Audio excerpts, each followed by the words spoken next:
This video will show you how to replace your radiator cap on this Toyota Corolla. This will be mounted to your radiator. Let's get into it. Okay friend, let's get started on our job. The first thing we want to do is make sure the cooling system's cool to the touch. Make your way over to the radiator cap. Double check to make sure it's not warm in any way. We'll continue on by pressing this down and turning counterclockwise to remove it from the radiator.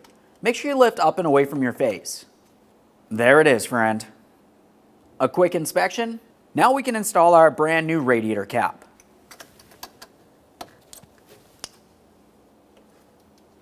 Okay friend, we finished our installation. If you made any mess, go ahead and clean that up. After that, you want to go ahead and take your vehicle for a road test and then double check to confirm you have no leaks.